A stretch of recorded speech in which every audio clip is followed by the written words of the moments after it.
Hi, you all. This is Dana, and I am bringing you this week's 411 on 911. I'm sitting here with the lovely Tracy. Hello, good morning. And welcome. Thank you. This is actually showing at night, so we won't be saying good morning. Oh, great. Teasing. Anywho, Tracy has been with us for quite a while. 17 years. That's a long time. Mm-hmm. She is one of our current dispatchers of the year. Yes. She's also a communications training officer. Yes. So everybody wants her to train them because she's one of the funnest dispatchers. I try to be. One of the funniest dispatchers. And she's our current rock star. Yeah, she doesn't have much to say about that, but she is. She's our current rock star. When she walks in the room, everybody knows she's here. Because I'm very loud, very loud. So today's topic, Tracy's good for this one. She's very knowledgeable. Today's topic is very serious. We're going to be talking about child abuse and child neglect, which is something that not many of us really like to talk about. Right. It can be uncomfortable. And yes, it's uncomfortable in any circumstance. Very uncomfortable topic. I'll go out on a limb and say it's probably one of the most calls that we as dispatchers take that upset us. Yes. That come with us for our career. Correct. We all have at least a few of those where, yes. It's very sad, and let's move on.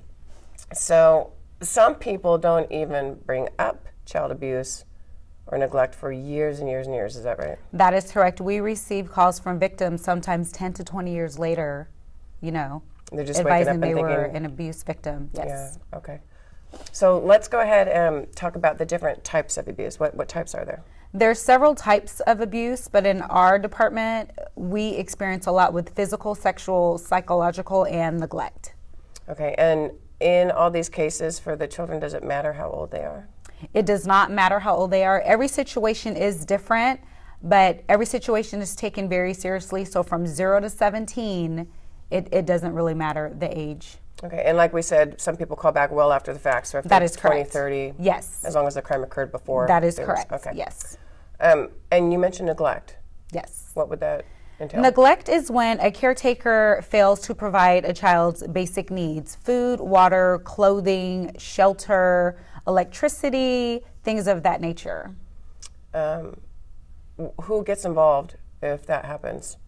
If that happens, we have an agency, Child Protective Services, or known as CPS. They're an agency that is focused, determined to make sure that a child's well-being is taken care of. And if they are in a negative environment, they do their best to remove them from that situation and place them in a better home. Okay, and they're not with Sacramento Police. That is correct. We work kind of hand in hand. Right, that is correct. So what are some of the signs that I should look for if I suspect a child's being abused or neglected? The physical signs are bruising, malnutrition, low weight, increased weight, frequent tummy aches, bedwetting, things of that nature. There are some behavioral signs where the child can become withdrawn. They can become overly sensitive, increased fear, anxiety, excessive worrying. They can also be lashing out where their behavior, they were a good child, not disrespectful. That can change and they can become disrespectful. They can have outbursts, things of that nature. Okay, so if I see or think I know someone who is experiencing child abuse and neglect, should I call 911 for it?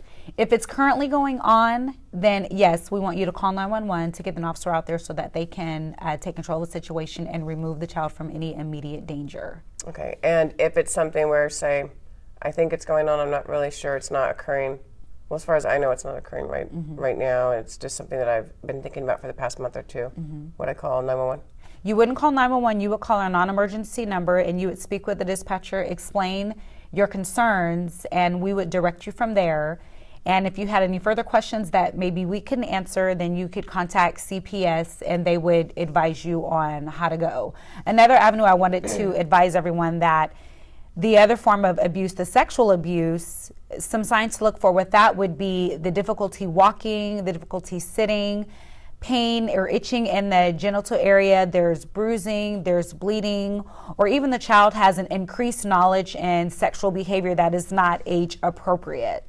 Those are some other signs that you can look for to where you know that something's just not quite right. That all makes perfect sense. Yes. I do know that in a lot of child custody issues, some people, and this may sound bad, but it does happen, some people use that Yes. to their advantage when it's not occurring at all. Please don't do that. Right. It affects your child tremendously. Yes. And that's what we're thinking about here. It also wastes a lot of manpower and resources. Right, right. So do your best. Please don't do that. If you genuinely think it's going on, obviously, definitely get a hold of us. Yeah? Yes, that is correct. Okay. We're going to post all the numbers, websites at the end of this. If you have any comments, questions, concerns, you can always post them at the end of this. It is kind of a difficult topic to talk about, but you did a fabulous job. So thank you you very much for being here. You're welcome. This morning, this evening, whatever. Yes. Okay. And next week we are going to be actually doing a fun topic, thank goodness. It's going to be Halloween. Ooh. And we're going to have some special little guests. Oh, good. So it's going to be a lot of fun. So please join us next week, okay? Everyone take care. Peace. Have a good day.